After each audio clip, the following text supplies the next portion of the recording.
data on the stream. It says it is live, but it's confused. There we go.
Ooh, I know where I can post this.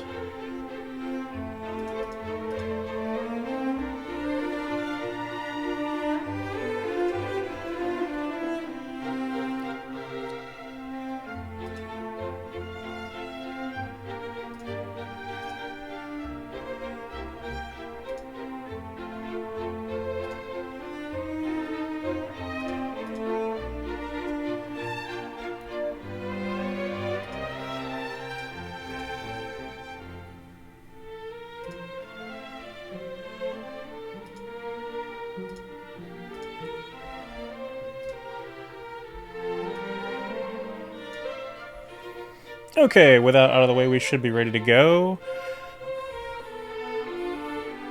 How dost everyone fareth on this finest of evenings?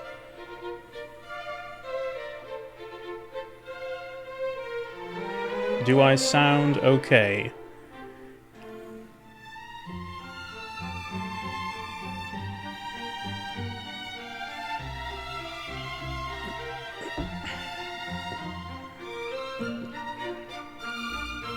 I think the game volume should be pretty much perfect, but I will let you guys be the judge of that.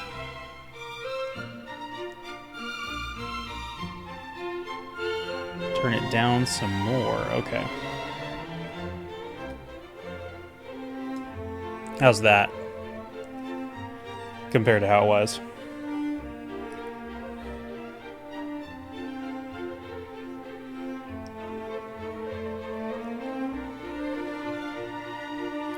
Dost thou not enjoyeth the finest of festival town music?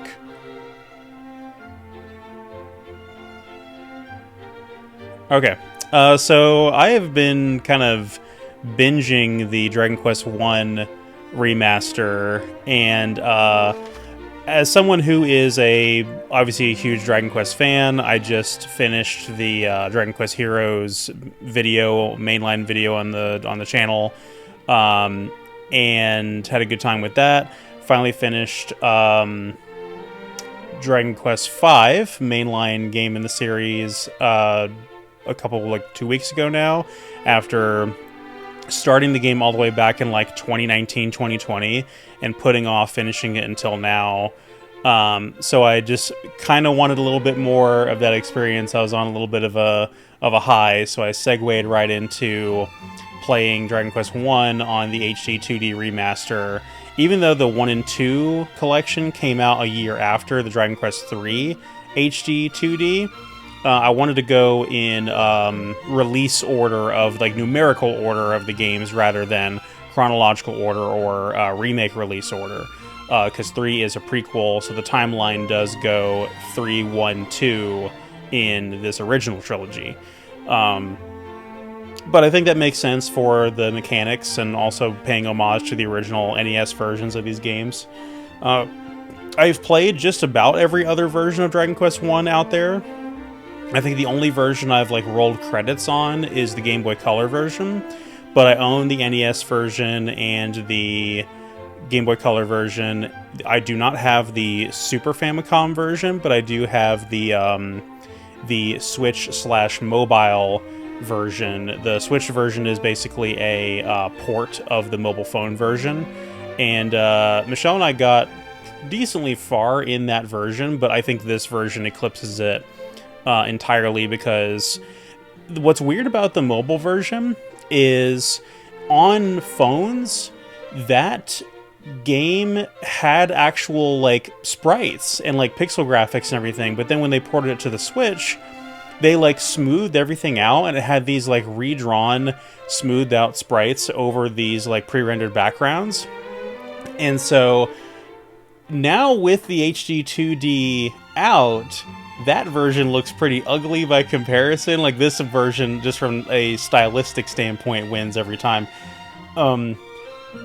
So Wesley, how dost thou fareth this evening?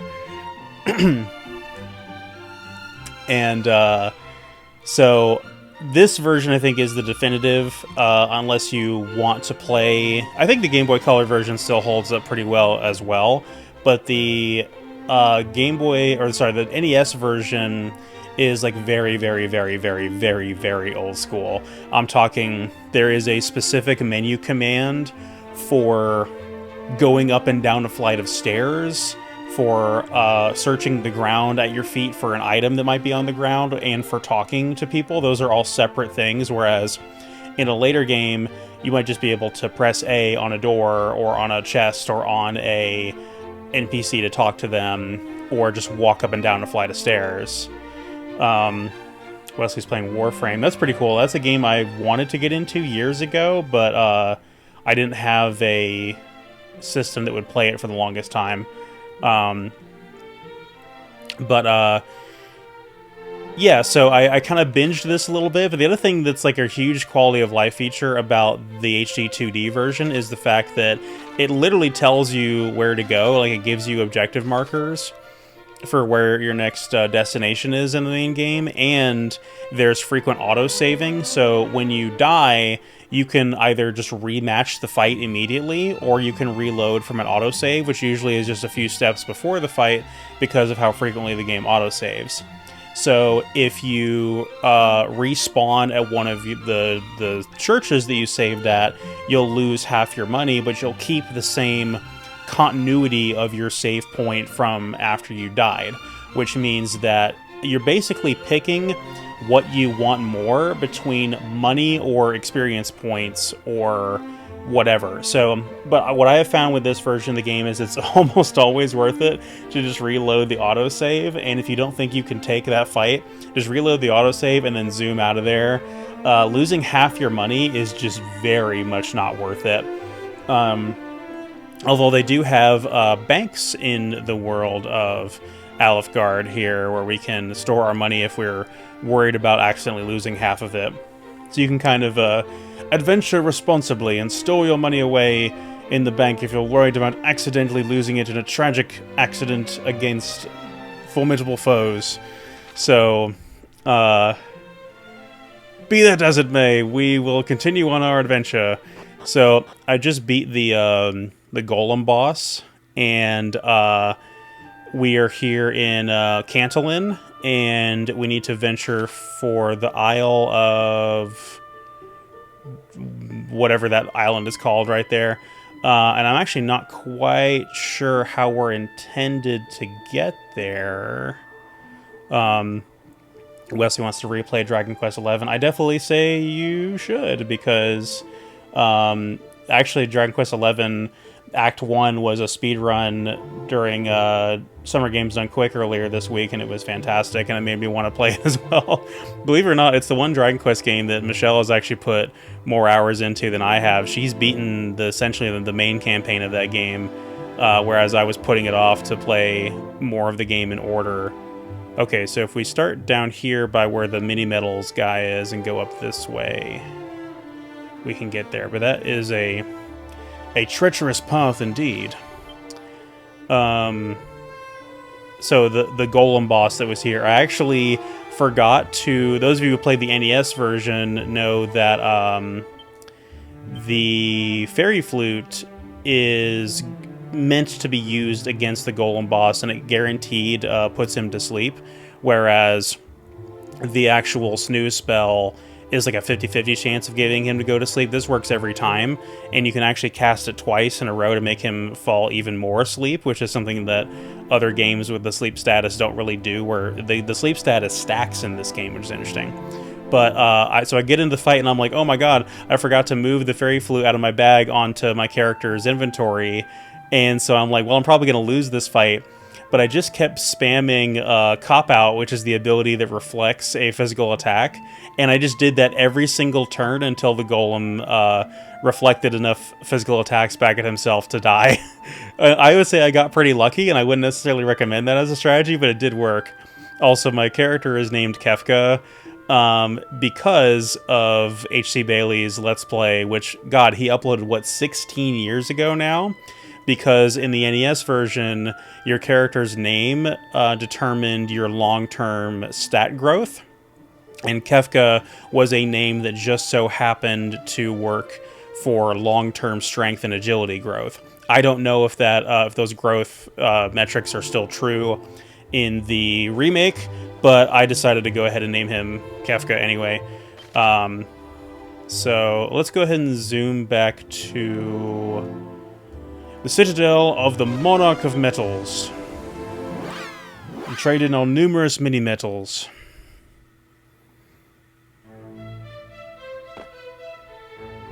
We've been getting quite a bit of good items from him by doing so.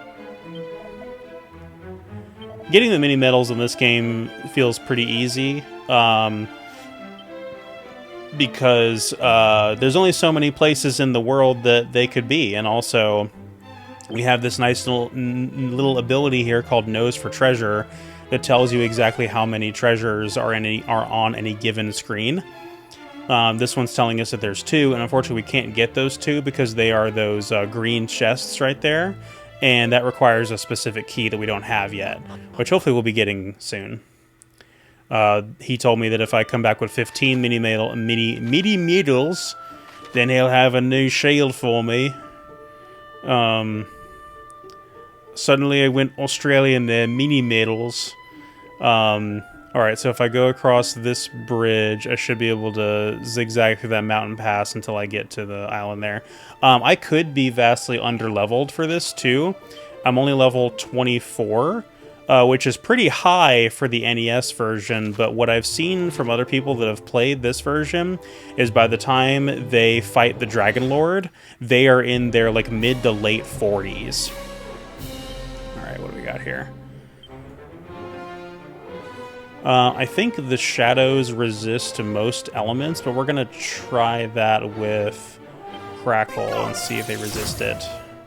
They do resist it. One of the nice things about this version is... There's a fly on my desk. One of the nice things about this version is whether or not an enemy resists or is weak against a particular element will be color-coded. So if it's that light blue, it means they resist it. If it's white, it's neutral. And if it's red, they're weak to it. And of course, if it's yellow, it's a crit. So let's try fire, see if they're weak to that. They are not, so they resist those elements. Another thing as well, I think this is ported over from Dragon Quest XI, a nice little quality of life feature with the newer games. So you see how now the shadow enemies have their names displayed over their head, and the shadow B there in yellow, and the shadow A there in orange. So when an enemy is below 50% HP, their name will be shown in yellow up there. And if it is shown, if their name is in orange, then it means they're below 2/3 HP. So we should just be able to attack one of those guys and kill them now. Oh, they resist physical as well. Man, what are they weak to? Maybe wind? Or lightning? Alright, I didn't check there. I'm pretty sure that Cosmic Chimera just used bounce on himself, so we're going to go with the patented Terry Gust Slash. There we go. He's weak to wind. Real quick, the audio still sound good now that we've been in a battle?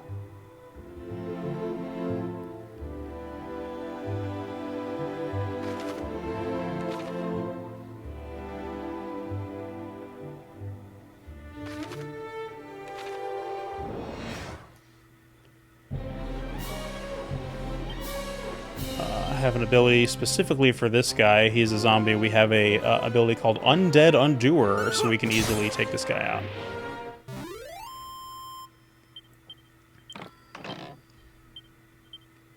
Yeah, there's a lot of people, a lot of old heads especially, that have the original NES version, Dragon Warrior 1, completely memorized. Okay, good. So audio's still good, even after the battle music and sound effects and everything. But this version really throws you through a loop as soon as you get into it, by realizing that you're fighting your one character against multiple enemies instead of the battles being one-on-one, and that's really the biggest, most notable change. Oh, I can't believe that missed. Oh, he left anyway. He was like, "No, I ain't getting hit by that."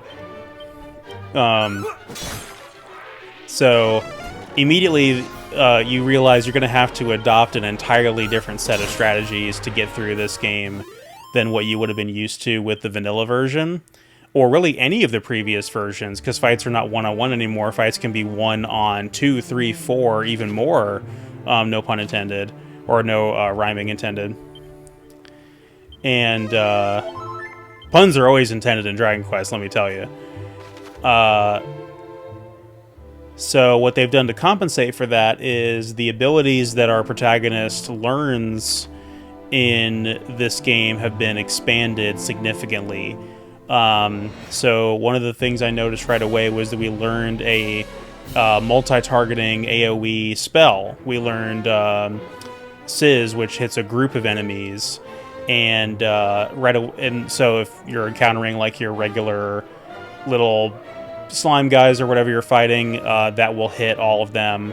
And so I was like, okay, that's their way of kind of balancing that out. But then it gets even crazier, because not only do we have a lot of offensive spells, but we also have all of these abilities that the later Dragon Quest games introduced. So we have, again, the Cop-Out, which reflects physical attacks, Defending Champion, which makes you temporarily impervious to physical attacks, Dodge Dance lets you evade easier, Muster Strength lets you sacrifice a turn to build up physical attack power, Wild Side lets you attack twice per round for like 3 rounds after you cast it. And yeah, there's just some awesome abilities. And so I wonder if the demon thing is good against these guys. Let's try it. Nope, they resist that too. These fuckers resist everything. I wonder if they resist having a lightning bolt shoved up their ass. They do not. They are weak to that. Who would have thought? Cheeky bastards absorbing my MP. That's as good as a death sentence out here. Got a crit on that guy.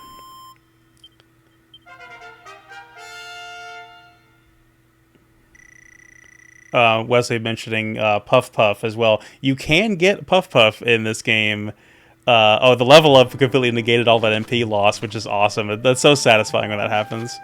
Yeah, I think there's like 2 places where you can get the Puff Puff, and it basically you spend 20 gold just to get a silly cutscene, and then you get some HP back, so it's not really worth it aside from the fact that it's just silly and fun. Yeah, so you get a ton of crazy new abilities, which makes the kind of one-on-one push and pull against bosses extremely tactical. And then also, we have the ability to do souped-up versions of some of our attacks if we're below 50% HP, and we have a particular item. And it also costs double the MP to use those versions of the attacks. So, for example, we have like a Gust Slash that I mentioned earlier. We can power that up. And actually, one of the... Oh, what the fuck are these guys? Look at these little guys. They're like little hermit crab slimes. This ram guy right here, I don't remember what he's weak to. Oh, ooh, actually I do know what he's weak to. So we have an ability that's super effective against beast-type enemies, the cattle prod. We can use that against him. So we'll use that on the ram raider. Go ahead and take him out.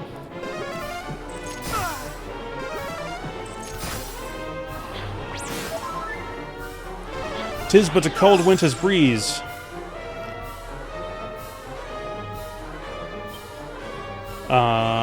I think our HP is still good where we want to zap all these guys. We don't get Kuzap until like level 35 or something like that. Oh god, he called for a heal slime. I think I do need to heal this round, actually. But yeah, so there was a boss fight with...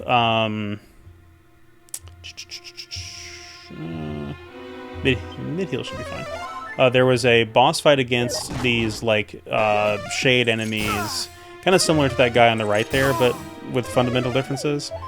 And, actually, you know what? Fuck it. I'm going to demonstrate it now. So, see how my HP is low and I'm in the yellow there? So, I was like, I don't know what's effective against these guys, and every time I kill one of them, the remaining one automatically summons another one to fill the spot as reinforcement. So I'm like, I have to kill all three of them in one attack on the same turn, but they resist all my elements. So like, Crackle was not doing very good. They resisted it.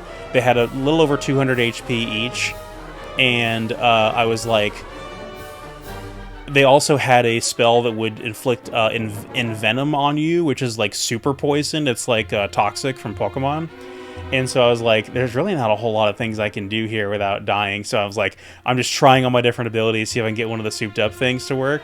So the Demon Demeter here, I tried that. I got the souped up version to work, and we'll see if I can do it right now. I'll just show it off on screen.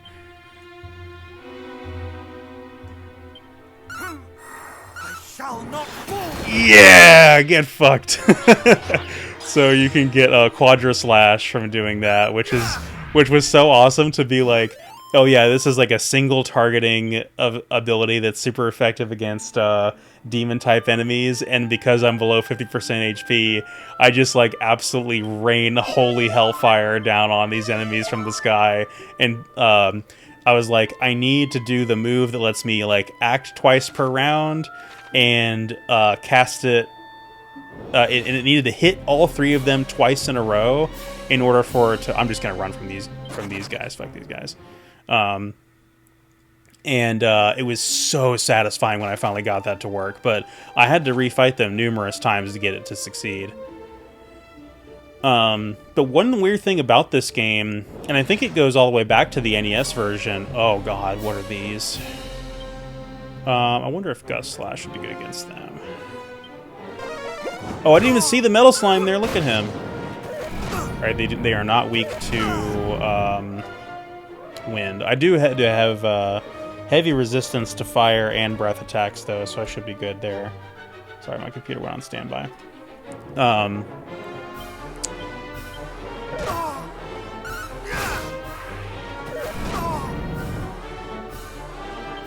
Yeah, I had to do that. I had to refight those guys numerous times to get that to work, because either one or two of them would dodge one of the two strikes. So it's like I had to get both strikes to hit all three of them at once, and I would end the fight immediately. But it took a lot of setup in order for that to work. I wonder if Lightning Slash would be good against this Dragonfly. The reason I'm not quite going after the Metal Slime here is when Metal Slimes appear in groups of other enemies, they're very difficult to kill. They like to run away. I bet you his ass is going to run away on me. Okay, that's one hit on him. There he goes, okay. They only have 3 HP, but hitting them is very hard. But I was going to say, I'm in a new area now, and I don't know if I am going to be able to kill him before he runs away. So I'd rather not take the risk on against new enemies I haven't fought before.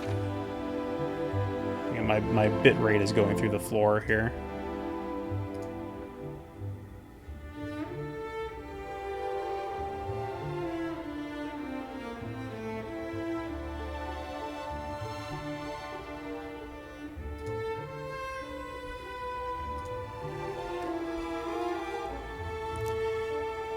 Just gonna take a quick break to make sure the bitrate comes back.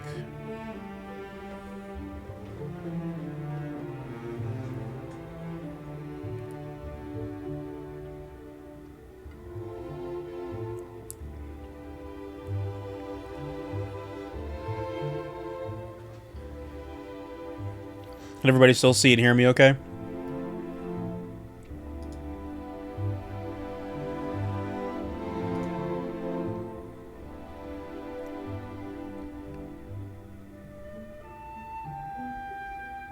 Okay, I think we're back.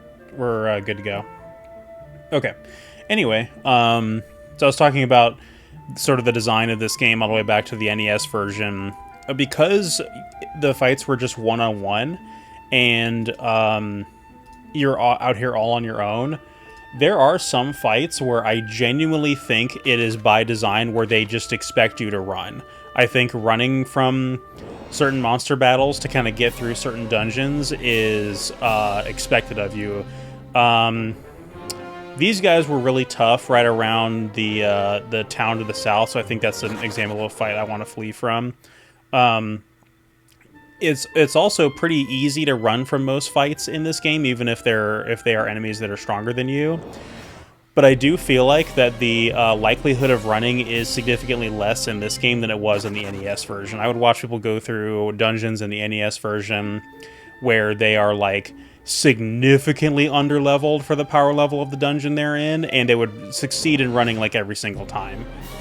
Oh my god. See, the problem is that the slimes are almost completely resistant to all magic. They have, like, extremely high defense and, like, near-perfect immunity to all elements. So you can really only kill them by getting 3 physical attacks in a row on them.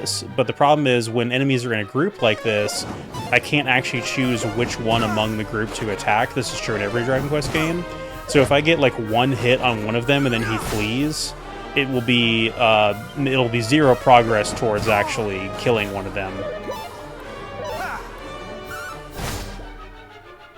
Okay, so I've hit 2 of them once. One of the ones Oh!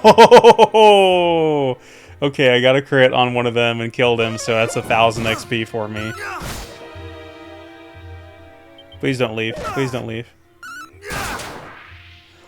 Wow, that is so lucky. I don't think I've gotten 2 metal slimes killed in the same encounter in this game yet. That is insane. So as you can see, 2,000 experience points for that. That's pretty damn good. The boss I just killed gave me 5,000, but who's counting?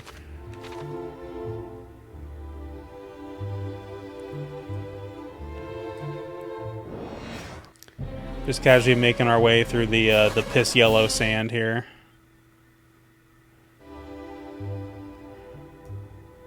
Yeah, the nice thing about trying to avoid battles on the overworld is that you get an autosave after nearly every single battle. Oh, look at these guys.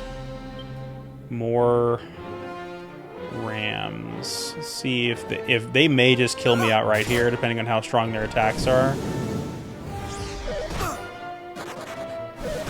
Okay, one of them left, and another one nearly killed me.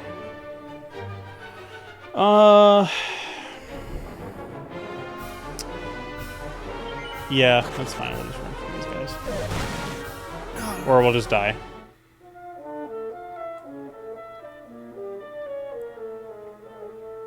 Very, very, very, very easy to die in this game. I think I've taken more deaths in this game than any other RPG I've like ever played, period. But the cost of dying again is significantly reduced when you can just reload from an autosave that's like 10 feet away from where you died. So I do think that makes the game a lot more accessible.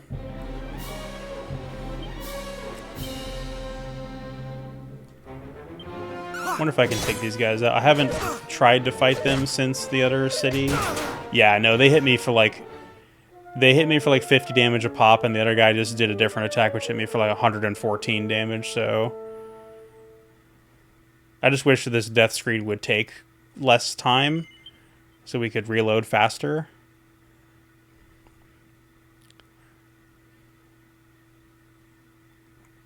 There's also like big chunks of the original version of the game where you're just level grinding, and some may consider that to be like completely antiquated design, and it is. Oh, look, more metal slimes.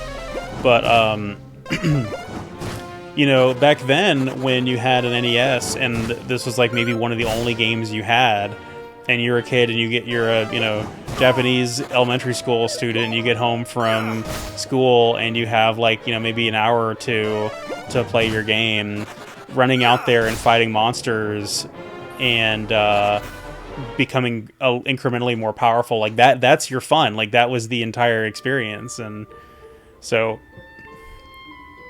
with a game this primitive, grinding was not really something that anybody really worried about. Alright, so we know these guys will kill us.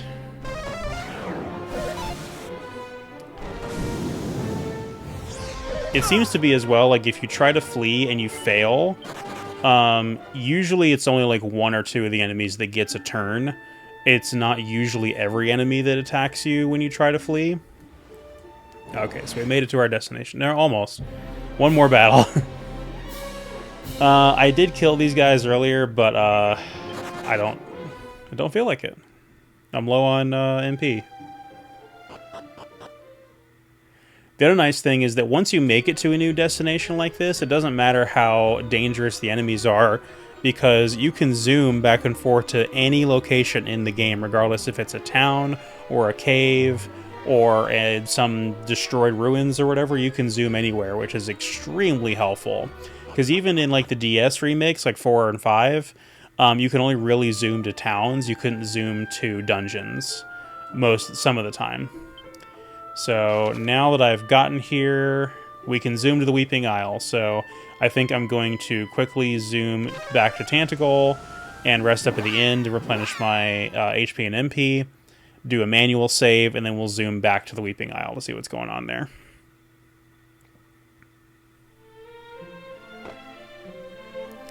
I only wanted to play this for like maybe 2 hours tonight. It's also getting hot in the game room once again, whereas I waited for it to cool off this afternoon before starting this, but it's already starting to get hot in here again, so only planning on doing this for about 2 hours or so. And if I hit a wall where I have to level grind, that might be my cutoff.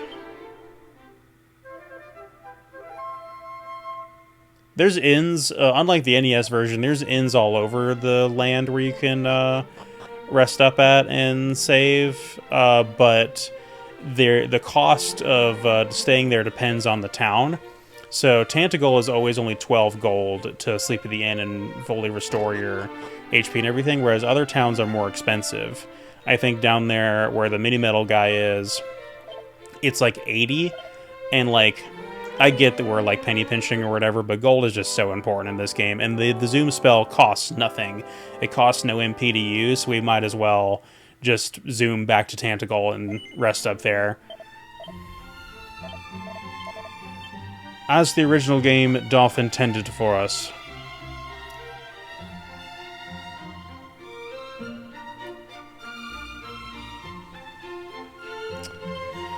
Okay, another thing is you can zoom indoors and in dungeons, it seems like, as well in this game, depending, like, so there's places like the Cave of the Dwarves, which is underground, but you can zoom in there no problem. It's really silly.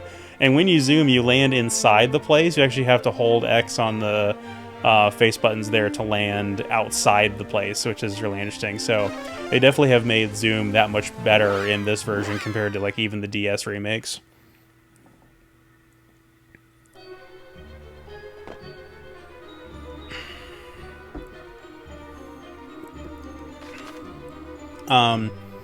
They also got rid of the Illuminate spell, and you do have a torch, but it's mainly for aesthetics. This dungeon is not dark like the dungeons are in the vanilla version of Dragon Quest I, the NES version.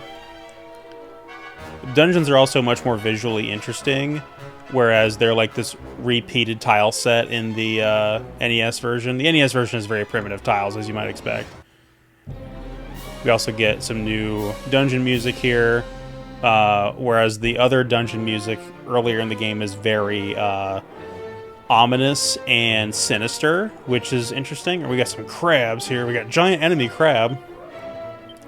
And then a mini demon. So the game is calling these handsome crabs.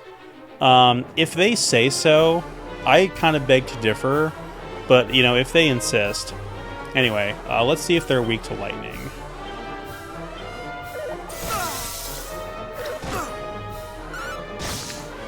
They are.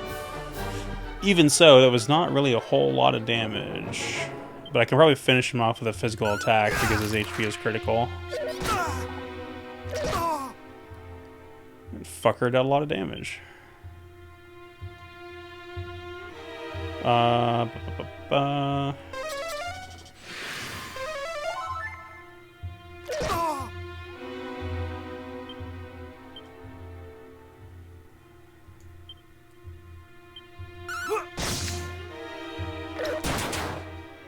Ow.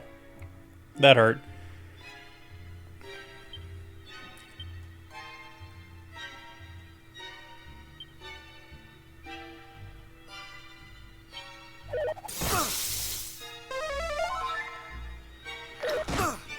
Yeah, I am unfortunately slower than these guys.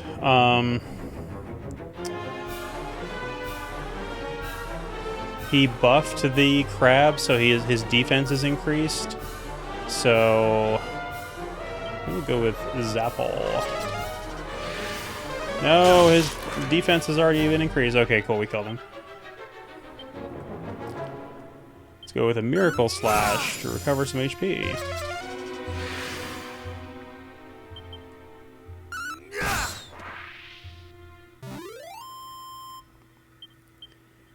Also, I have no idea what it means when it says an enemy is assessing the situation. I think it literally just means the enemy is passing their turn and not doing anything, which is really funny to see. Hex Tract. I do not know what that does. Let's find out.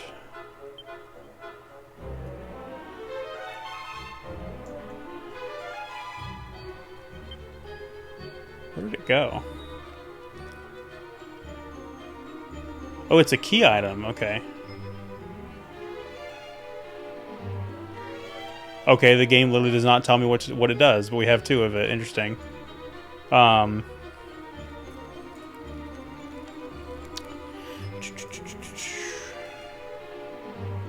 also, I found it funny because I had to equip any and all fire-resistant armor for the Green Dragon fight, and if I had a nickel for every game I've played this year with asbestos armor for fire resistance, I would have 2 nickels, which is really funny.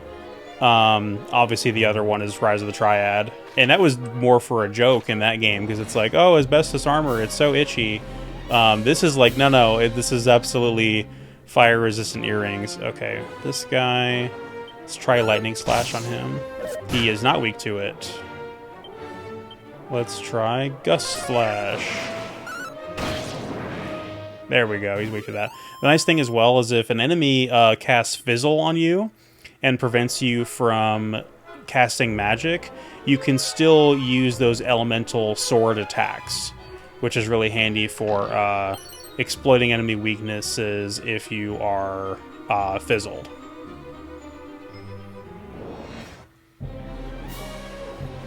Oh god.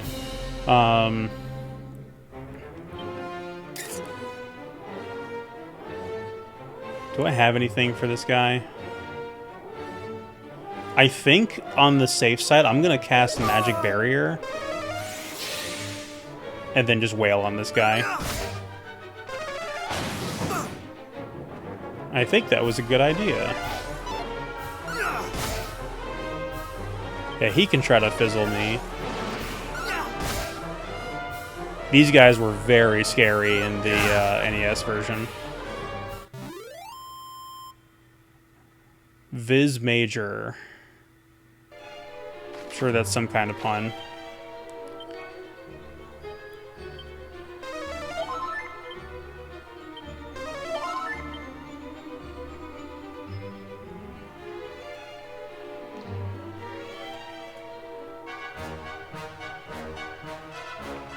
Don't know what this... It's like a sword stuck in the ground there. Maybe that's where we... That can't be where we get the Sword of Light. If that's what that is.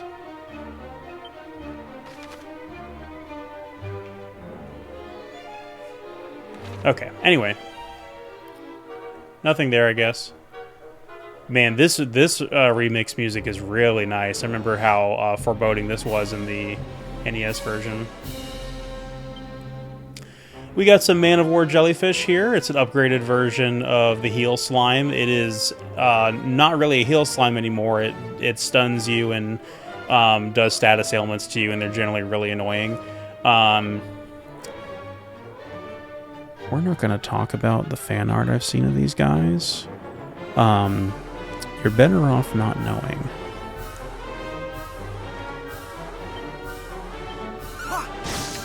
Although I'm sure you can guess.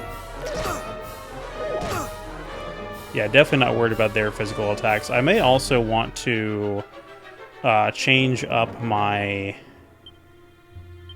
armor setup here, because my armor setup is still based around like fire resistance. Oh god. Hey, maybe we can... Are they all in the same group now? No, there's one group with 2 and one group with 1, which is really annoying. Let's go with Crackle. Ow. Okay, they resist that. Let's heal up. Much better. I also really like the reheal ability because it basically is regen. Okay. Do we just say fuck it and hit them with the not Giga Slash, Quadra Slash? Actually, you know what? Gust Slash has an upgraded, souped up ability as well. Let's try it.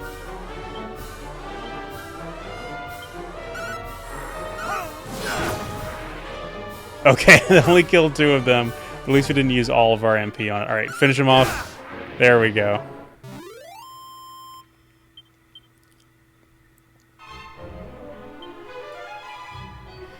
Man, it's just so hard to keep your MP topped off in this game. You lose your MP so easily, especially if there's enemies that are sapping it from you. And the... Ooh, what was that? A choker. I think that's like a really bad piece of armor. Oh, it's an accessory. It actually has great defense. I'm gonna hold on to that. I think it's actually for something. Yeah, I'm at the point where like most of the armor and accessories, like it does something unique and special, and I want to hold on to all of them in case I need to change my loadout. In fact, let's change our equipment really quickly here, too. So, the fairy foil we can use to increase our defense. It casts a buff in battle. It actually looks like the Orochi sword has more attack power and can cast sap in battle. I think as well, I might still be able to use the buff ability of the fairy foil by going into my equipment and switching my equipped sword and then casting it, so I'm not really permanently locked out of that ability. The ice shield was used for protecting against fire. We actually became completely immune to fire damage against the green dragon when we had that, plus the asbestos earrings and the the tectonic plate. Those 3 pieces of equipment made us completely immune to fire damage in that fight, which was nice. But the Tempest Shield protects against the Boom spell, which we haven't actually encountered yet, thank God. And it has more physical defense. We're going to stick with that for now. The Hermes hat protects against wind spells. Let's see. The Phantom Mask increases our evasion. I think I would definitely want that. It also has the second best defense of any helmet we have, but that increased evasion sounds awesome. Tectonic Plate is still the best piece of armor that we have. We're looking for Erdrick's armor as well as part of the story.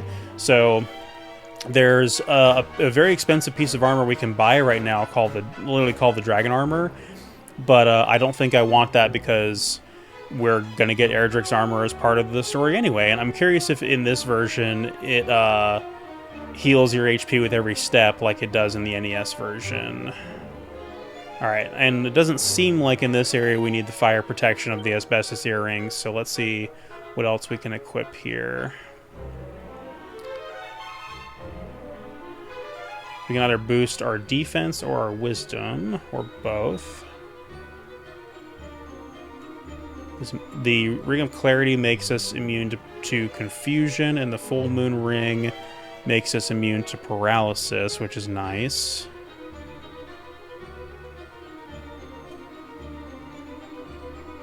I don't care about increasing luck.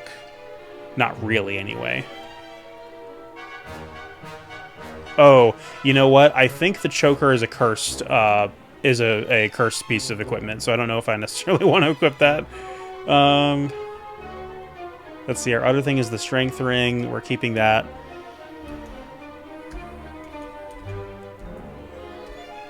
Sorry, computer went on standby again.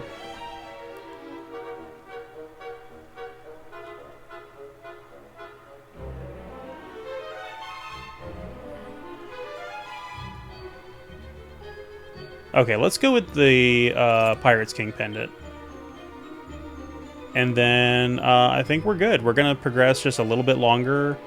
Now that I've kind of gotten off the beaten path and gotten any treasures on this floor, I would be willing to basically... Well, not all of the treasures, I guess, but I'd be willing to evac out of here and go heal up before progressing down to the next floor. We also, again, might be underleveled for this, but any fight is progress in the grand scheme of things. With a Gust Slash that this guy was weak to. Yeah. 120 damage. Ow, Cassiz. That's unfortunate. Let's do Magic Barrier again. Right after we took our fire protection off. We don't have much MP left now, but I think I'll use a Miracle Slash just to... The Miracle Slash actually deals 1.3 times as much damage, so it's like a 30% damage increase over your regular physical attack. But the benefit is, of course, the healing effect of it. Because I don't think there is an actual Miracle Sword in this game, but we don't really need it if we have... Well, it would be nice to just heal for every hit, regardless of MP cost. That would certainly be nice. Oh my god, we level up, so we don't even have to retreat to gain more MP. We just have it fully restored upon level up. That's what makes this game so damn satisfying. Is like little moments like that where you just want to keep going. Also, it's really cool to see a stat increase across the board like that. One thing's interesting, though. I think it may have to do with the naming formula. Our resilience has lagged behind significantly compared to other stats, if you'll notice there. And there was 2 level ups recently where we did not gain a point of resilience upon level up. But it's really cool to see us gain, what, 8 points in strength for 1 level up? Like, that's crazy good. RPG fun when number go up. And we get a mini medal. It should be mini medal number 14.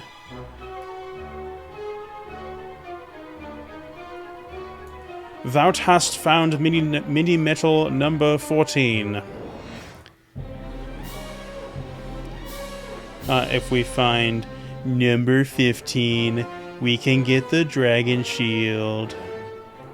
What did we say these guys are weak to again? I think I'm just going to use Zapple against them. Oh wow, one hit kills them. I should have been doing that from the start.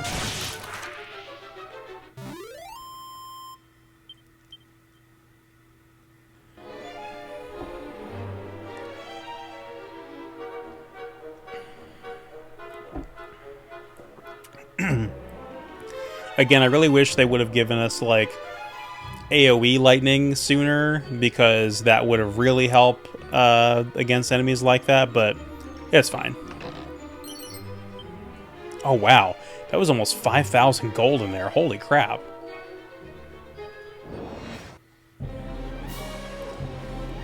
Okay. Uh, I think this is a good example of a point I was going to bring up, which is that the tone of Dragon Quest I is significantly different from the later games. It's much less carefree, and it's a little bit on the fucked up side. And some of that can be seen in the monster designs. There is a lot of the most iconic designs in the Dragon Quest series originated here, but then we have stuff like this.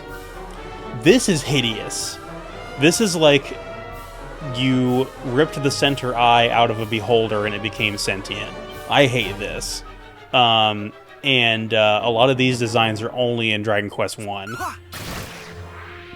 And I think the takeaway, because there's lots of enemies that are weird like this. Like there's literally like a Gorgon's eye thing that's like that basically is a beholder.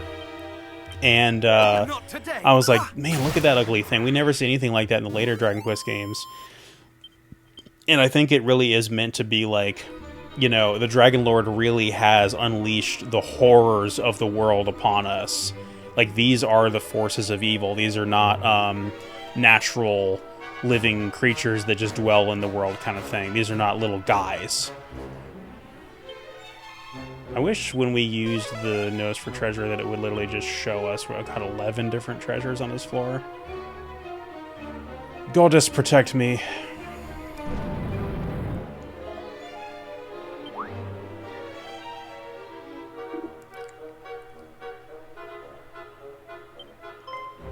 Oh, no, not this guy.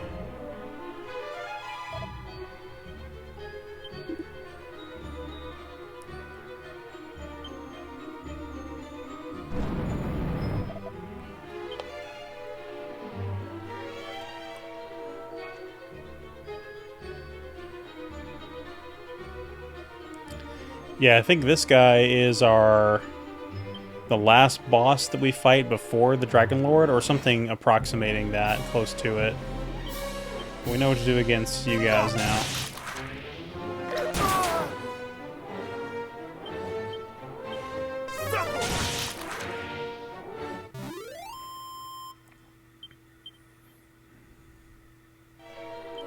Somebody pointed something out to me the other day. They mentioned that it seems like lightning magic is usually something reserved for only the protagonist of every given Dragon Quest game, and I have kind of noticed that. Hell, it's even true in Dragon Quest Heroes. It's the protags that learn the Zap spell. 'Tis the secret source of the legendary hero.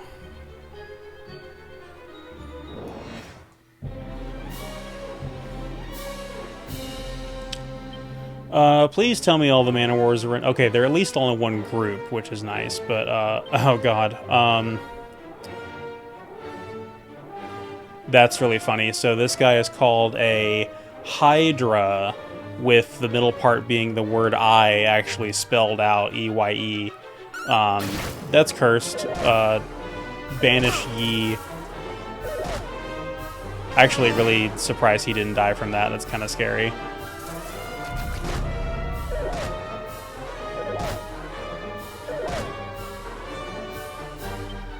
It might actually be better for us to take a death to this and reload from our autosave. Yeah, that's fine. We just low-rolled him on that demon demeanor attack ever so slightly. He didn't die from it. Many such cases.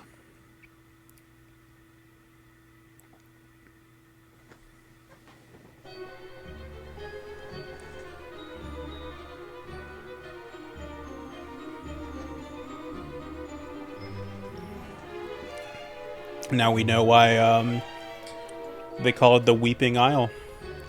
The Weeping is us after going here.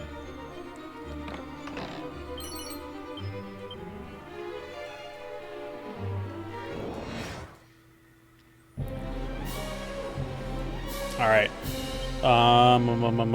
Do I do the magic barrier now or not? Not today.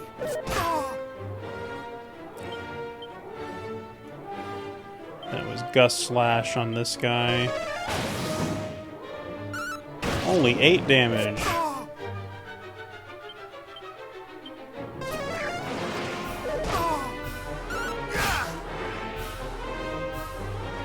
Oh, he actually fizzled us. That's really annoying. Well, in that case, we're going to have to use a Miracle Slash to get some HP back.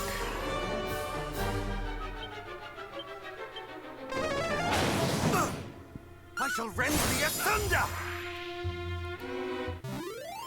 I really like the hero's voice lines in this, too. Because, I mean, he's never supposed to speak, but I do like he has random little battle cries. And he does have a spoken line at the end of the game, which I won't spoil, but...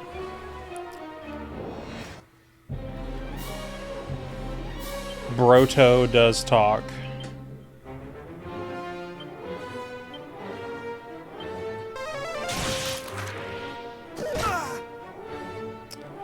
Alright, were these guys weak to lightning? I don't remember. Nope. I think it was wind. Nope, they don't resist it though, but we never did find out what they're weak to.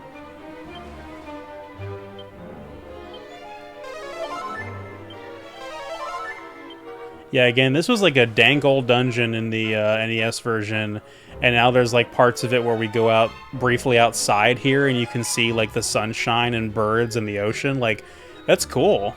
I really like the way they've done that. Durgan Head.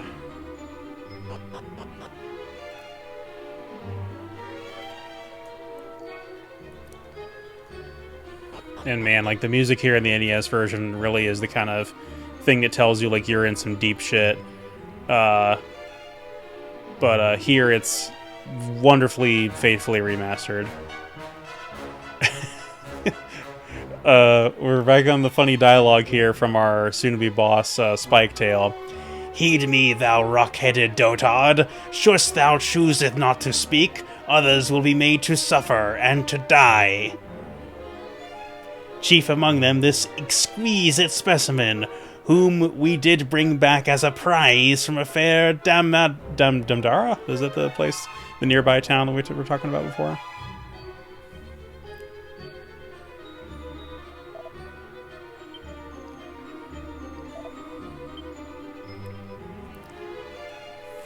I'm assuming they're gonna let me fight this guy soon, and I'm kind of afraid to do so. I don't want to fight him.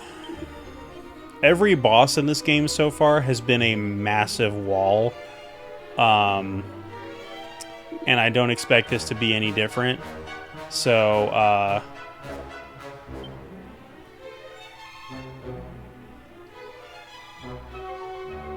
especially as we get later into the game.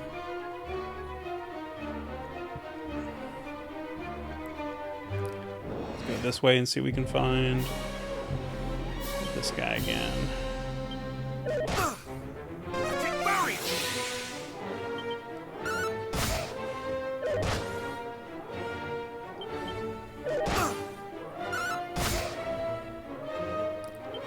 Damn, dude. He's faster than me, which is annoying. Another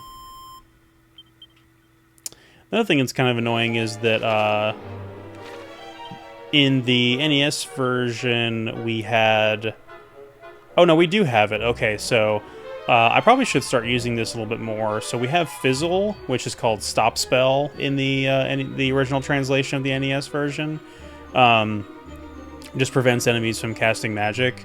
And I would be willing to bet that its success probability of actually working in this game is significantly lower than...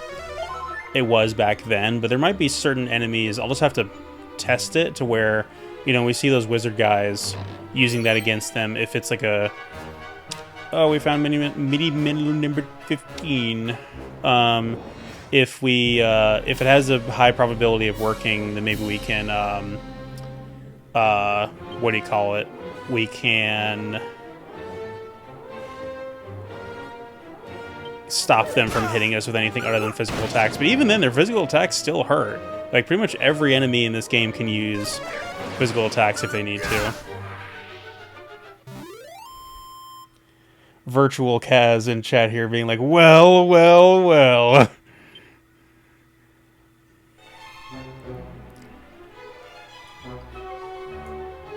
How farest thee this evening? Hast thou come to watcheth some Dragon Quest?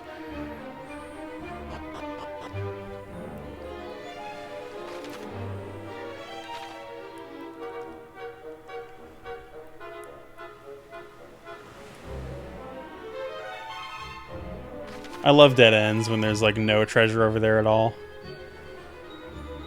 I'm actually surprised that we have almost gotten through this dungeon without having to leave to replenish our MP. I wonder if the game will tell us how much experience we need before we... Okay, 3,000. I don't think we're getting that before we hit the boss. So, unfortunately, I think we may be in a situation where we have to make a second trip through here. I'm just going to run from these guys.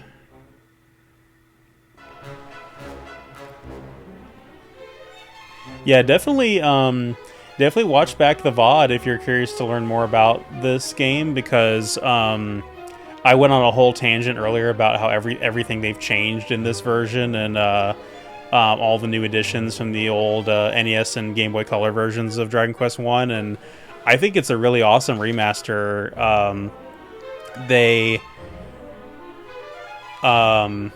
They've changed a lot, and just the fact alone that you're fighting more than one enemy at a time is a massive change from the NES version where all fights were one-on-one. And it does make the game quite a bit harder, as you might expect as well. But they compensate for it by giving the protagonist lots of really cool abilities.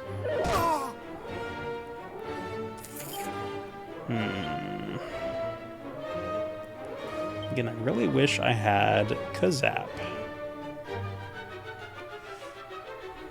I wonder if I can just... We're going to try something. I wonder if I can put them to sleep. No mercy. Nope. Okay. We're going to try. Not today.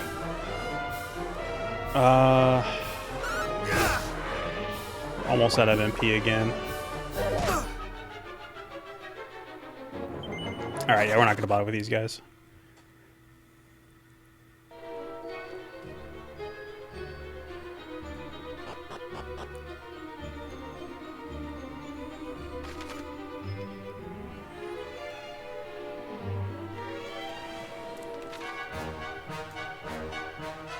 I wish I had a way to warp back to where the boss is going to be, because unfortunately we're going to make it to the boss and we're going to be too weak to fight him. But at least if we go back through here on a second trip, we will be able to skip any and all alternate paths that may have treasure. And go straight down the middle, the most linear path possible. But it might be a good time to level grind. I mean, we have gained 3 levels since I started tonight, but I don't think we're going to get much further. So the boss is probably going to be up here either before or after we get whatever this item is. So nothing ventured, nothing gained, I suppose.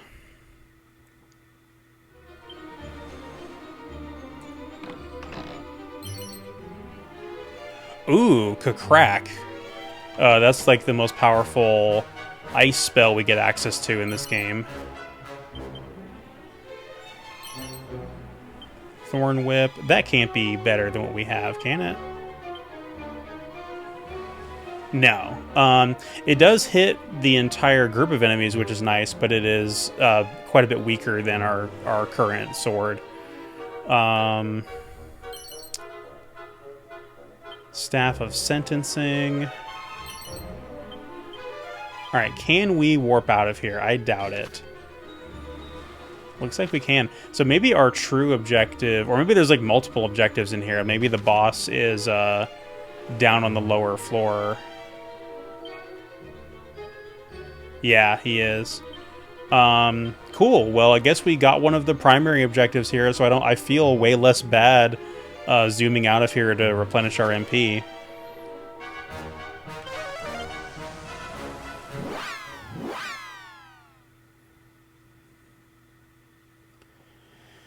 Now at least we know which direction we have to go when we get back over there.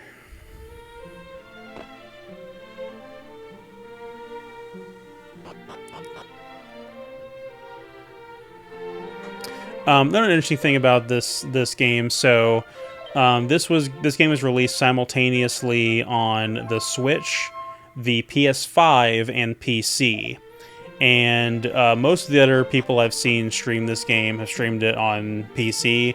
And you might not expect a game that looks this retro and primitive to have performance problems on the Switch, but it is, like, even though it's little pixel graphics, the game is running on Unreal 4, I think, and it does actually perform slightly worse on the Switch than it does on PC and PS5, which is a little unfortunate. I would have loved for it to have had a physical PS4 release back when it came out, but that was not the case even in Japan, which was surprising. So we are unfortunately having to settle for physical Switch or completely digital in that regard. But if Luca's still in chat here, did you know I got a Steam Deck last year? Avani and some other friends all kind of went together and crowdfunded a Steam Deck to get me for my birthday last year, and so I do have access to a lot more PC games than I used to. Obviously, I still prefer to collect physical, but the Steam Deck has definitely opened up a lot of opportunities for a lot of games I couldn't have played otherwise.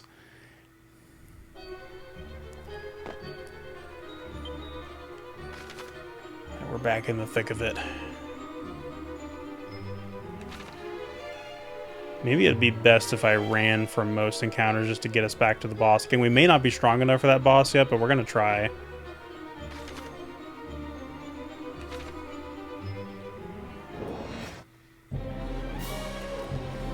Yeah, so there's certain,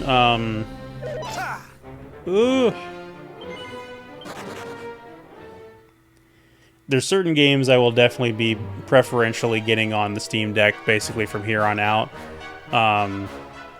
Either because a physical copy does not exist, or it doesn't exist on a system where it will be preserved.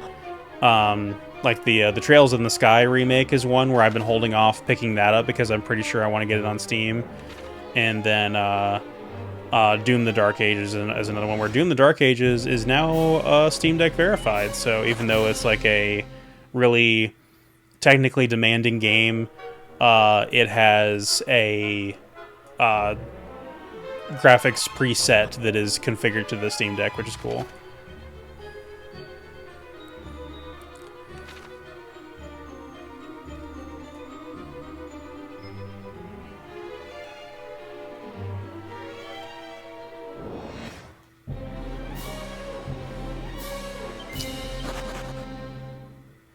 Yeah, I'm going to keep running just so I have max MP for this boss. Like most RPGs from this era, MP restoration items are very, very scarce and expensive. And if I have, what do you call it, any of those, I want to save them for the Dragon Lord himself, if possible. Yeah, soon Xbox is going to be the only one with physical games, and that'll be for a short time either, because that will probably not even last very long. Because I think if the Xbox had it their way, they would want to go all Game Pass all the time. So I think they're going to be following suit with Sony and canceling physical games pretty soon. What is happening? What is my guy doing? Oh, that was literally Joy-Con drift. The fact that he like walked up back towards the torch there, that was actually Joy-Con drift. I was like, what the fuck is he doing? Is this a cutscene playing? Yep, there he goes again. I'm not doing that. That's actually Joy-Con drift.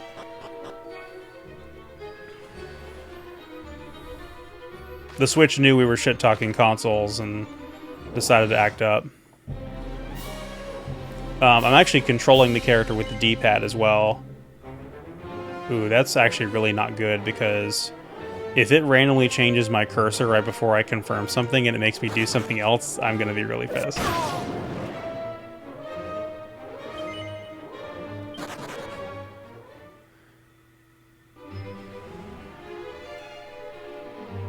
Yeah, luckily most games I've played on the Switch one, because this was actually, this was Shannon's Switch that she sold us at a discount after she got the Tears of the Kingdom OLED version.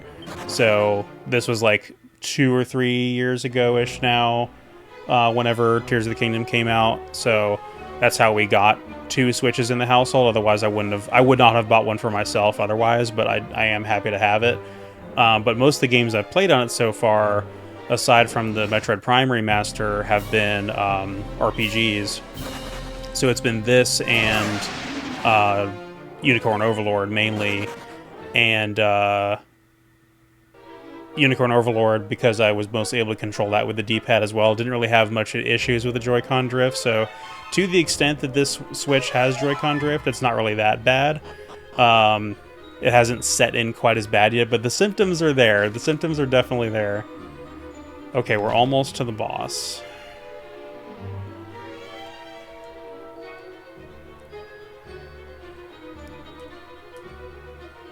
Check out, see if there's treasure over here. Oh, found something. Seed of Magic. Let's use that right away. So, the seeds are similar to the, God, there's a similar item in Final Fantasy VII that, like, gives a permanent, increase to a particular stat if you give it to a party member, and all the Dragon Quest games have them, but in most of the other games, when you have a full party, you kind of hold on to the ones that you want to use on particular characters who are kind of lagging behind in particular stats. Like, you want to save up all your Seeds of Resilience to give to your guy that has the weakest defense or whatever. But in this game, because we only have the one player character, you just give that son of a bitch all the seeds immediately, because, like, who else is gonna need them, right? And I was watching another guy stream this, and he didn't know that there wasn't gonna be, like, recruitable monsters or anything, that you literally just are on your own, and so he was, like, holding on to them, like, waiting for when you get, like, monster companions, and he knew about the NES version being, you know, a solo thing, but he thought that maybe because you're fighting more than one enemy, they would let you recruit monster companions like in Dragon Quest V. Nope, you are on your own. Okay, we're close enough to full HP. I'm probably going to die super quick to this boss, but I at least want to see what he does and see if I can identify some kind of pattern. But there's a good chance I'm not beating this guy tonight, unfortunately.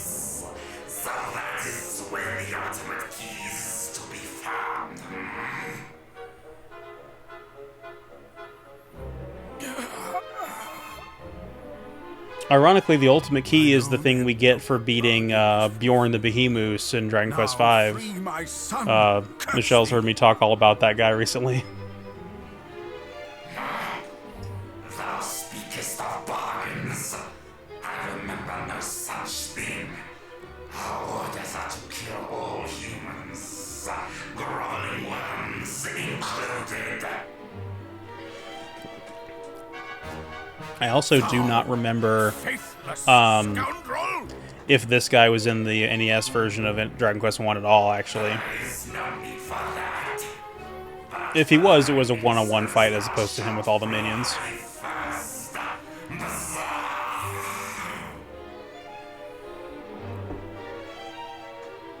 Please, no!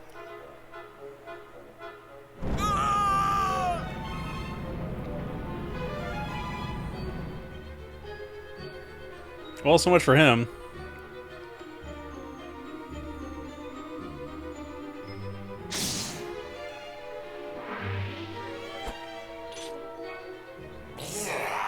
Who sees this? Come fly, come fry, come one and all. We must see that this worm burns.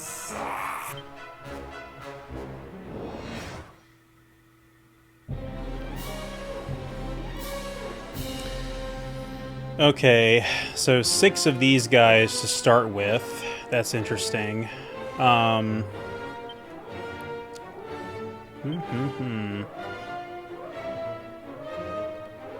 Let's see if Kakrak will hit all of them for a decent amount of damage.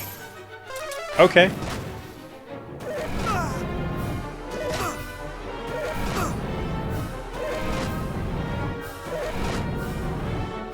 Well, I see one thing we messed up with already, which is we should have kept our fire protective equipment. I wonder if we can change that out right now without spending a turn.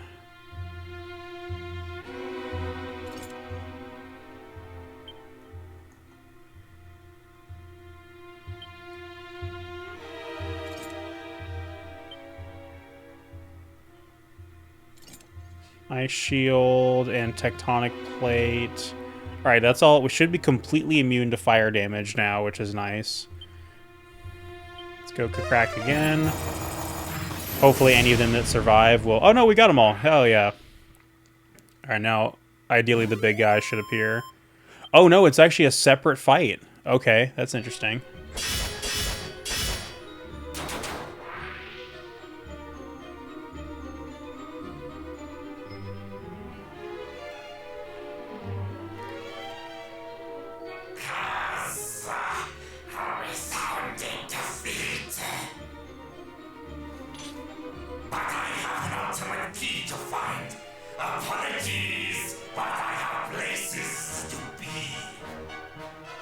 Oh, is he gonna fuck off? And oh, okay, never mind. I guess we'll fight him another day. I love that. I was like, oh yeah, this boss is totally gonna kick my ass. It's gonna take multiple tries. First try, we technically won, I guess, on a technicality. Father, no! Forgive me, Father. Tis my fault. Available on Steam right now. It's all my fault. There is naught to forgive. That thou yet livest is all that I could have wished for and more. Thou hast my thanks for coming to our aid, friend. Thou art surely the hero we have awaited. And now 'tis my turn to apologize. The relics of mighty Erdrick that were entrusted to our care, the fiends now have them. Thou art kind indeed. I pray only that thou might deliver us from evil at last. Father?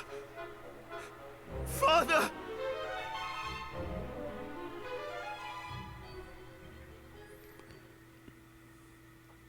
Yeah, so like I was saying about the what do you call it? The tone of this game when talking about that weird eyeball enemy. Nothing I can do about the stream buffering. Like literally, I can't do anything about it. Anyway, the interesting thing about the tone of this game compared to the later games in the series is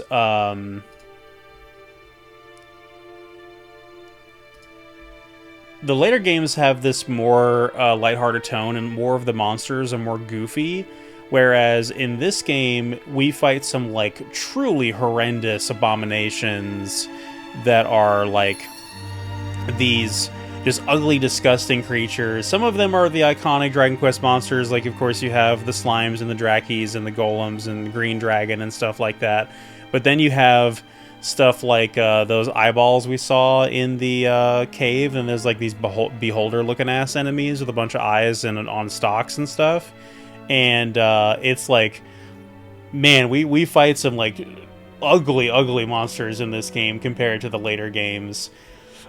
And then there's other stuff as well, like the majority of the music in this game, and I don't know if it was necessarily intentional, but it might just be this sort of like revisionism to sort of justify the solo protagonist thing with this game that they did later in the series. But all of the music or the majority of the music in this game is like really somber and like kind of sinister sounding. Even like the world map theme and a lot of the town themes and the dungeon theme is like very somber, mellow, depressing, and it's like sinister sounding. And like the state of the world in Dragon Quest 1 compared to the later games is, again, very, very bleak, very, very depressing. And you know, it takes this really mundane, very run-of-the-mill, basic fantasy plot of, you know, literally go rescue a princess and slay a dragon kind of thing, and it really expounds on that really well by making the world feel believable, in the sense that, like, oh no, if the Dragon Lord is literally on the verge of conquering the entire world, and the entire world is suffering the effects of it. Everybody is depressed, people are dying rampantly, there's like famine and poison and stuff like all over the place, and there's like just evil, ugly monsters roaming all over the realm. It's dangerous out there, and it's just like a sad, depressing place to be in. And we see that as well in Dragon Quest Builders, the like Minecraft knockoff game, because literally the story of that game takes place in a bad end of Dragon Quest 1, where we fail to beat the Dragon Lord, and the entire world just falls to ruin.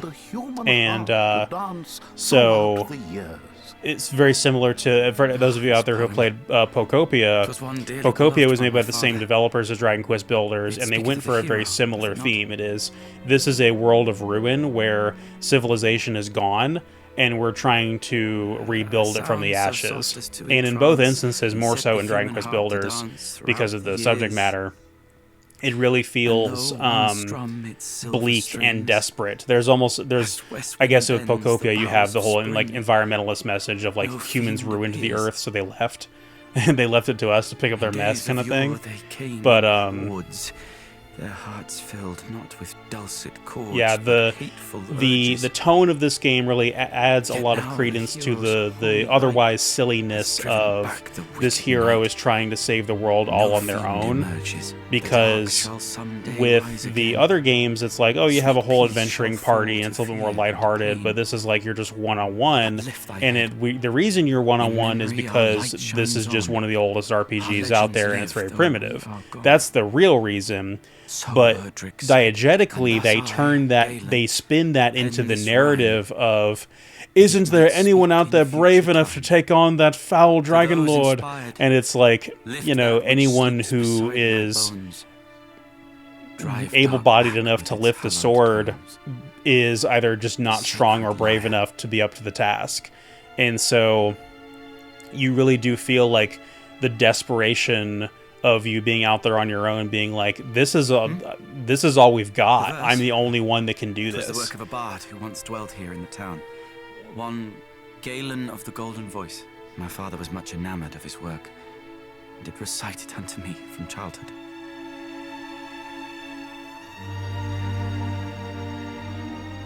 It shall soon be dark. Make use of the inn here in the town, shouldst thou have need of it. Indeed, 'tis the least we might do for you who did bring our beloved priest home to us. But yeah, most of this actual storyline and cutscenes and everything is all new to this version. They really expounded upon what little story the original version had quite significantly. Obey me. Obey me, I say.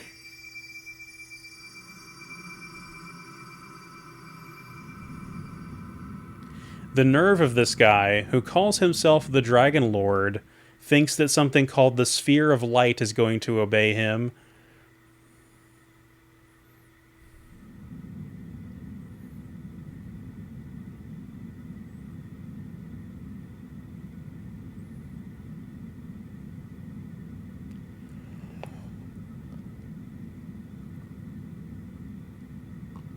You're seeing this, aren't you? His power is growing greater and greater.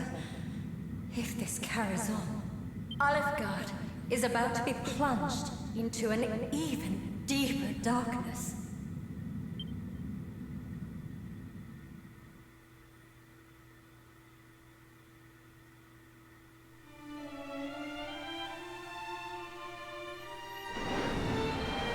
Look, a fairy.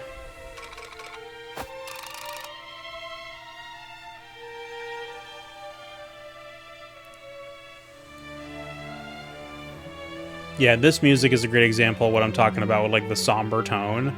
There's so many places in the game where this is like the default music and it's so depressing.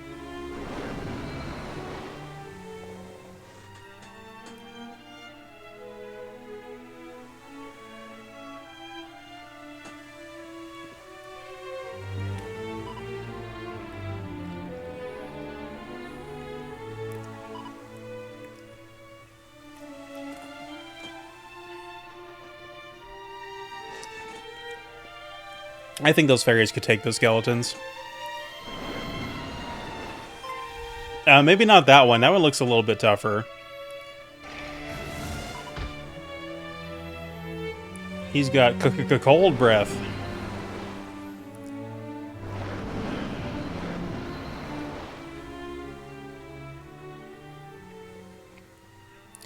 Do not bully the fairies. The darkness. It's swallowing the village too. We need your help. You got it, buddy.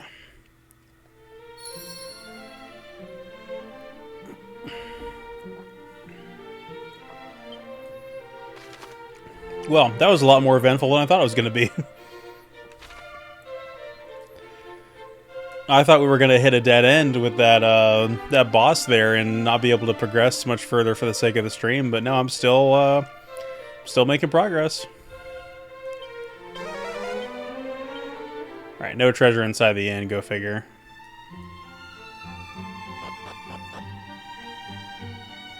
We're still level 26. We probably need to be a bit stronger before we can fight that guy for real. I'm assuming he is in the fairy village now.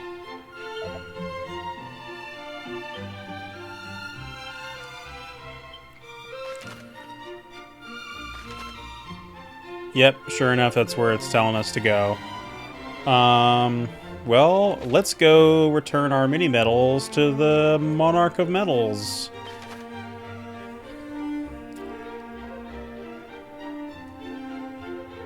Let's go bring the Monarch our menagerie of many mini medals.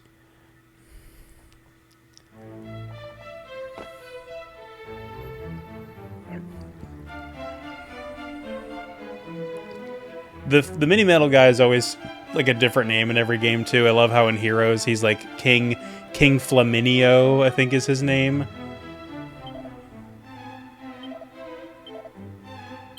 Dragon Shield, phenomenal.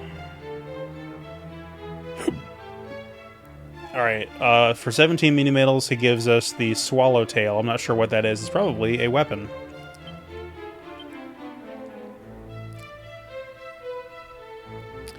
Cool, okay, so better defense in the ice shield, and it protects against fire and ice breath attacks, which, if judging by what we saw there with the boss guy, he sure does look like he has a fire breath attack. Let's save here.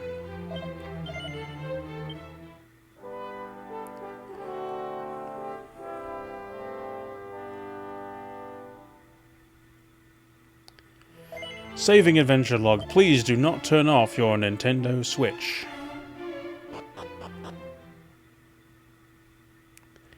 Like anybody turns off their Switch.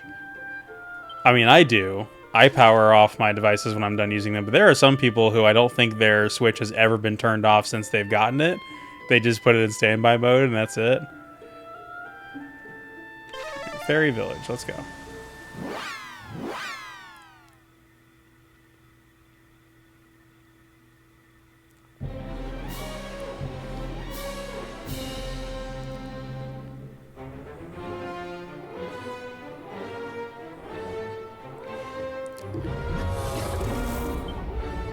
We can take that guy.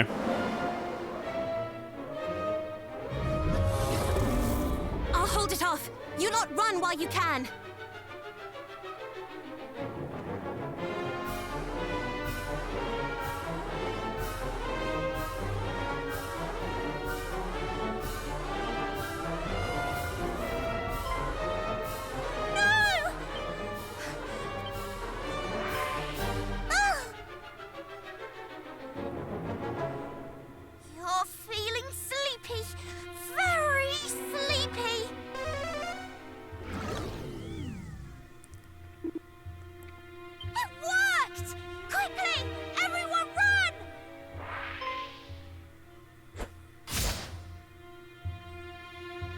Uh-oh, that's not good.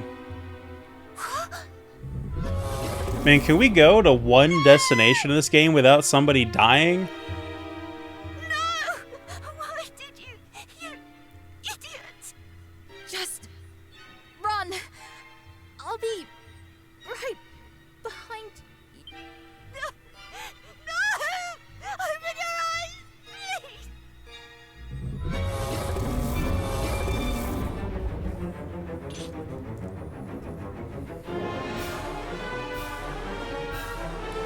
Alright, so we should be able to use the Undead Undoer on these guys.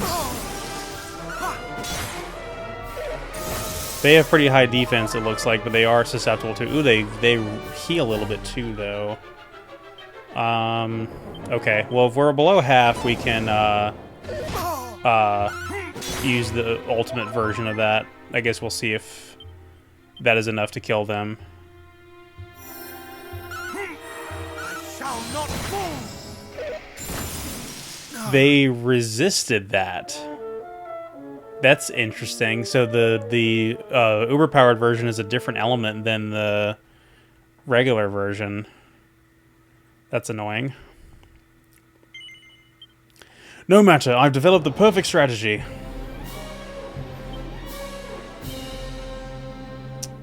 What did that one guy try to do? So the first one tried to use, what, Sweet Breath to put us to sleep or something like that?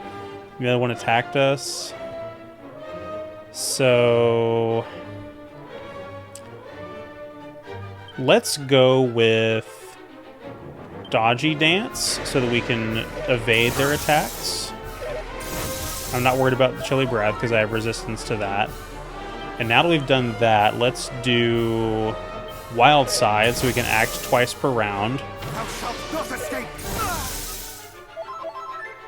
And now that we've done that, let's do Undead Undoer.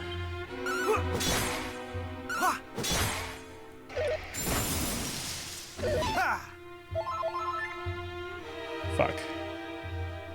Fuck, fuck, fuck, fuck, fuck. He's not even halfway dead.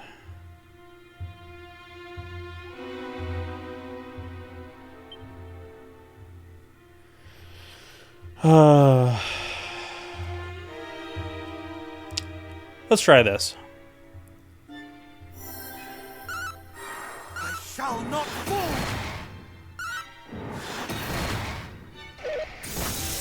No.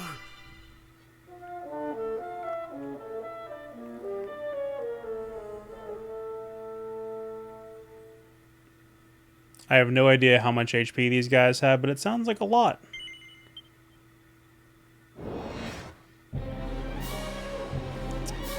Alright, so let's do the Dodgy Dance. Much better. And then let's try... The fact they keep healing, though, is really annoying. Let's try to cop out and block one of their attacks.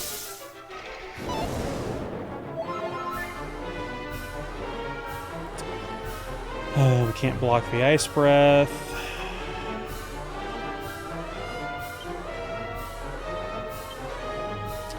Do we really have the best equipment here? So we have the Dragon Shield, which protects against Ice Breath, but surely there's got to be something else that protects against breath attacks even more, right?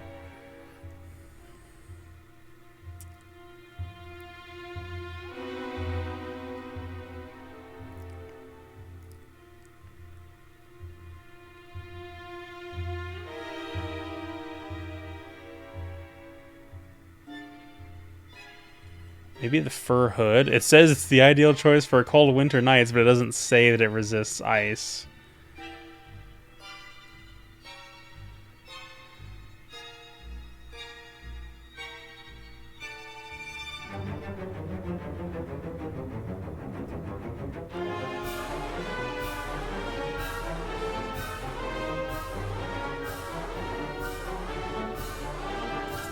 Let's try it.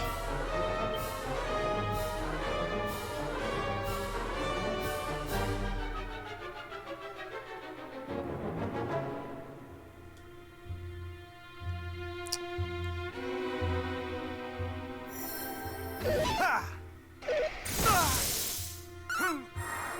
shall not move!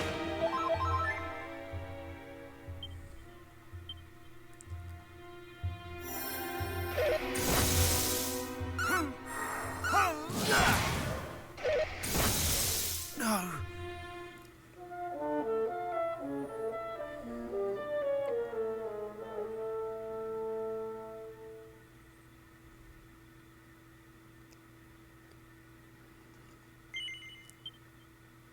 Okay, we may have finally hit our wall, which will require us to do more level grinding.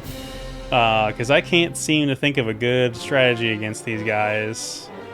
I also may need to look up a piece of equipment that will resist against Ice Breath even more than what we have.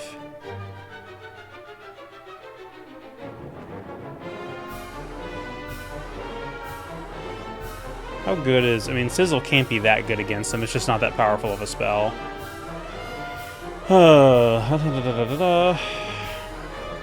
They could be weak to lightning, potentially. I still need to establish some kind of defense, though.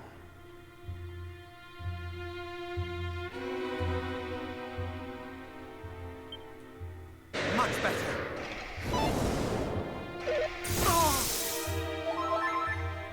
Okay. Let's try his apple. They resist that. It's only 61 damage.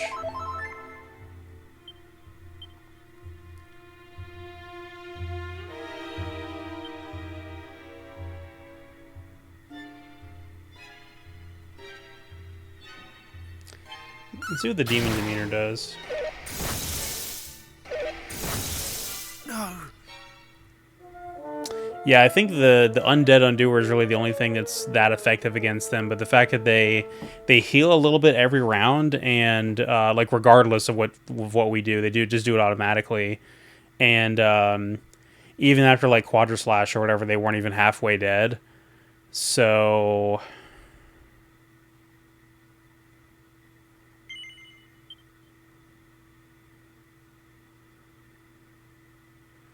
I think that is our wall of progression. We may just do some level grinding instead.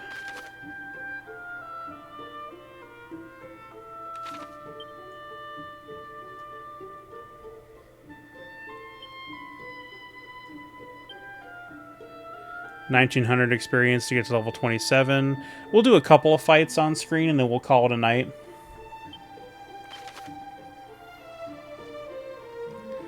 I think our new level grinding spot is going to be if we go to Cantolin and like just north of there is some pretty tough enemies. Enemies that might actually just kick our ass anyway. We'll see, but it's worth a try.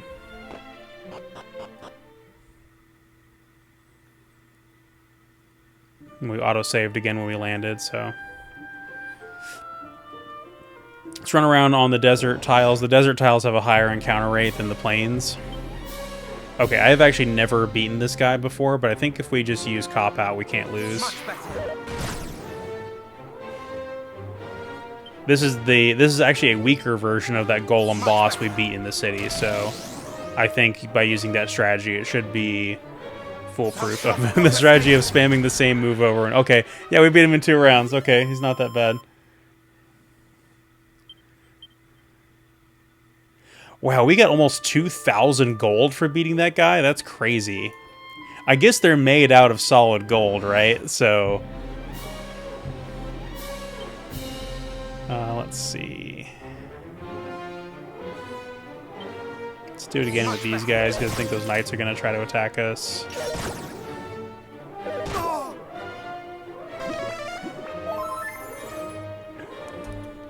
There's a meme regarding the Shin Megami Tensei games with the Dogu guy, that old clay doll statue, the Dogu, where he typically reflects all physical attacks. So people, whenever they see a Dogu, they're like, "Is that the motherfucker that reflects Fizz?" And I have now become the motherfucker that reflects Fizz.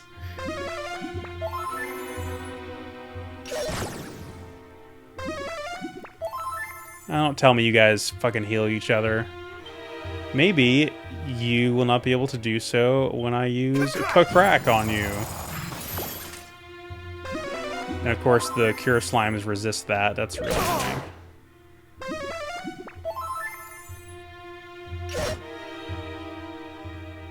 You know what? These guys aren't worth fighting. We'll fight another golden golem or something.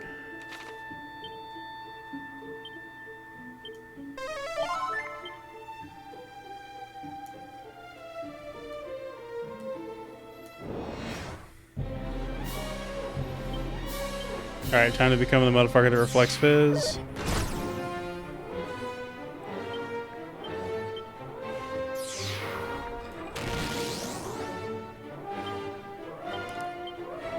Thou shalt not escape! And the nice thing about Cop Out is you get it at level 1 and it only costs 2 MP to use, so it's pretty much perfect. You just have to be able to go first before the enemy you're fighting. Thou shalt not escape! There we go. Easy as that. Yeah, that's crazy those guys give almost 2,000 gold. I wish they gave better experience points, but they give 2,000 gold. Fuck these guys. I fucking hate these trees. These fuck-ass trees that I hate. And these skeleton guys too. Honestly, all these guys are really annoying. Let's see.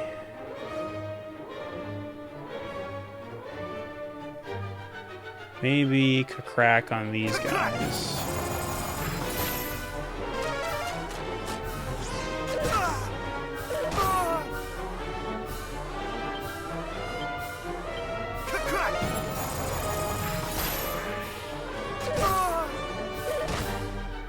Yep, knew that was coming.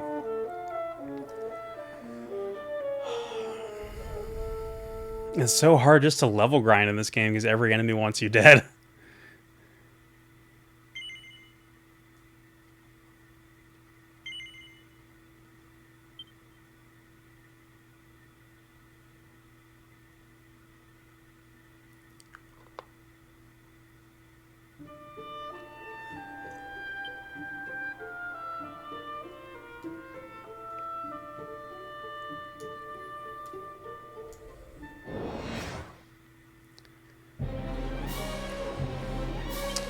This guy should be pretty easy. Much better. He's just on his own. He didn't do anything that round. Thou shalt not escape!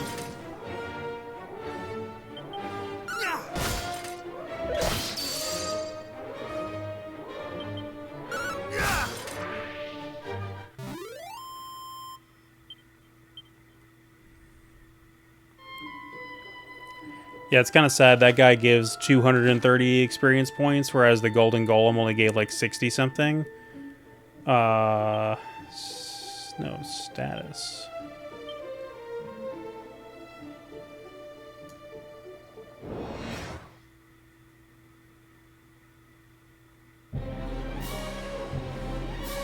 If we could get lucky with more metal slimes, that would be a easy way to level up right now.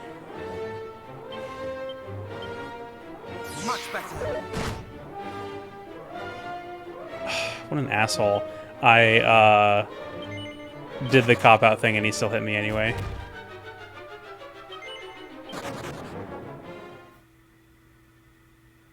And I have to heal because if he does that same thing again, then I just die.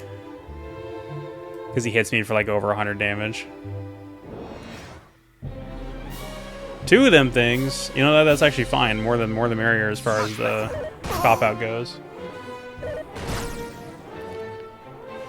If it will work. Sometimes it just randomly decides not to work. Which is... Yep, see? Okay. My luck ran out.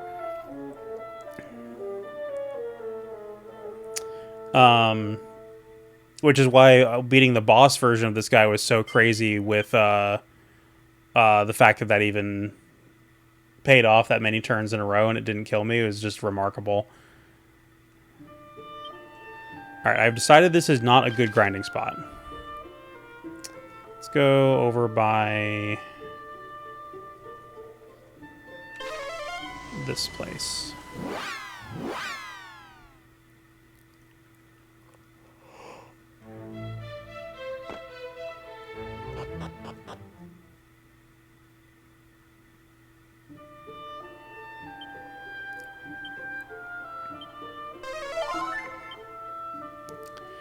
Yeah, but overall, like I said, I've been enjoying this game quite a bit. It's been like weirdly satisfying. I think it's just the primitive monkey brain that wants the number to go up, and it's like weirdly satisfying when, again, if you're like in a dungeon and you're like low on MP and you're not sure if you're gonna be able to make it through the dungeon, and then you get a level up and all your MP comes back.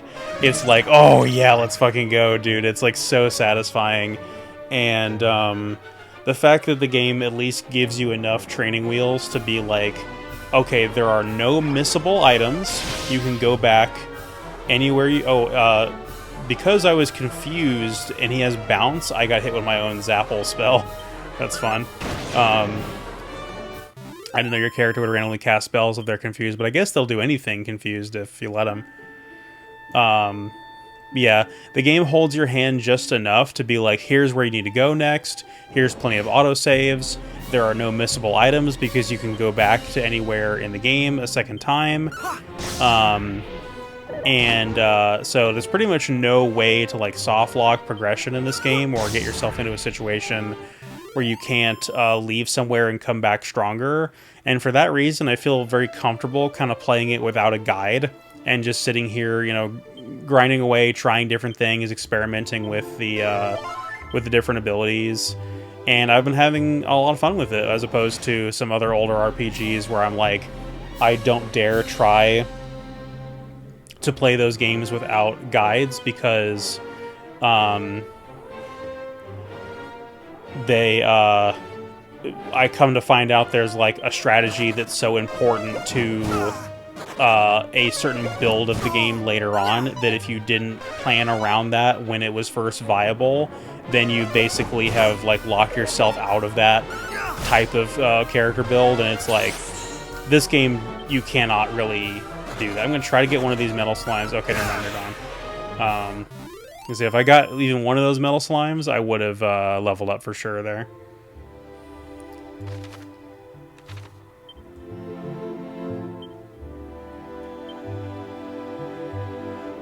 1,000 left to go. I wonder if this purple haze all up in my mind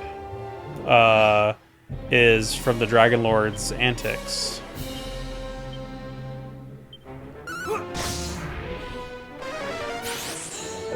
Not today. Yeah, and as I said earlier, bounce is the same thing as the reflect spell in Final Fantasy, but our elementally charged physical attacks can still hit through it. So stuff like Gust Slash and Lightning Slash does not get bounced, which is really nice.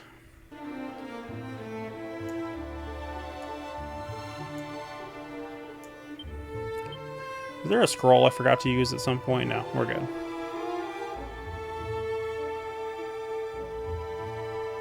What does that staff do as well? I forgot to look at that. Staff of Sentencing. Interesting. So I wonder if that casts swoosh or kaswoosh when used in battle. I may have to try that out.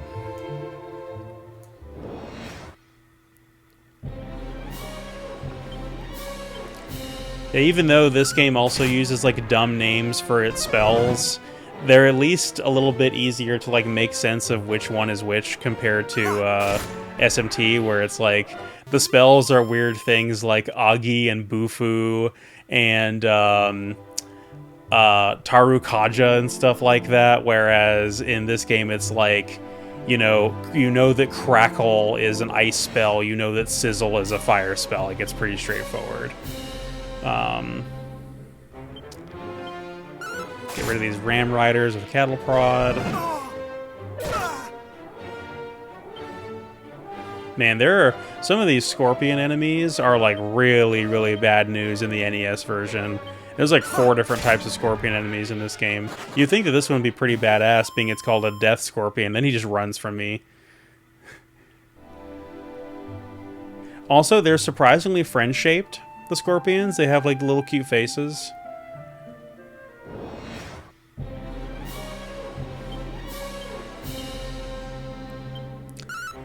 This guy, the Lump Mage, fuck these guys. These guys, I've seen these guys appear in a dungeon in Dragon Quest XI as well. They're just really ugly and annoying. And they cast Confusion on me, which is awesome. Apparently one of the things your character can try to do if they're confused is run from the battle, which is really interesting that they can do that. Then he attacks me and snaps me out of confusion.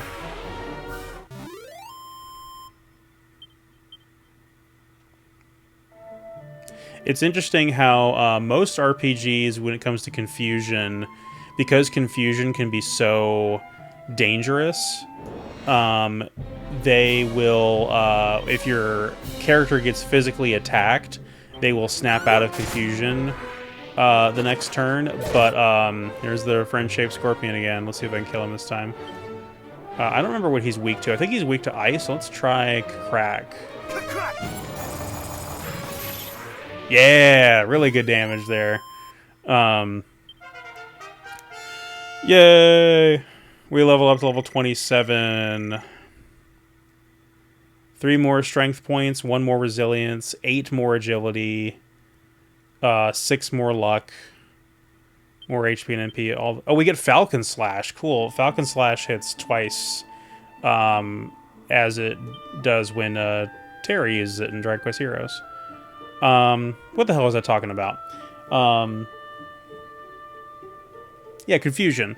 So in Dragon Quest and Final Fantasy, when you are confused and you get hit, you snap out of the confusion. Whereas in Pokemon, you don't. And I feel like that's because they would have to make it really... The only way they could do that, because there's basically no difference between... You know, there's no such thing as a physical and a magic attack in Pokemon. They later implemented, you know, physical and special. But that would have been really funny if in Pokemon you snapped somebody out of confusion if you hit them with a physical attack as opposed to a special attack. That would have been really funny. But that probably would have also made confusion as a status ailment a lot worse. Let's give that Falcon Slash a try, and then I think I'm probably going to call it a night here.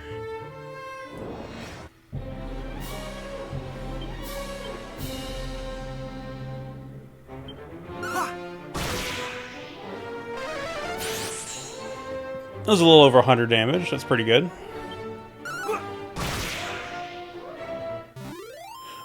Yeah, that's really good. I like that a lot. Alright, well I guess we'll just save. We don't need to rest up at the end, really, because we just gained a level up. So let's go ahead and rest up here.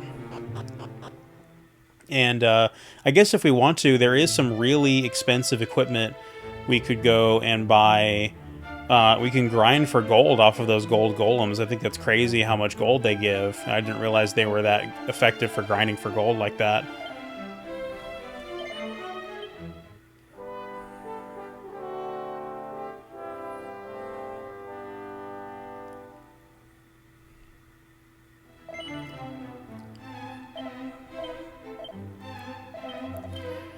Okay.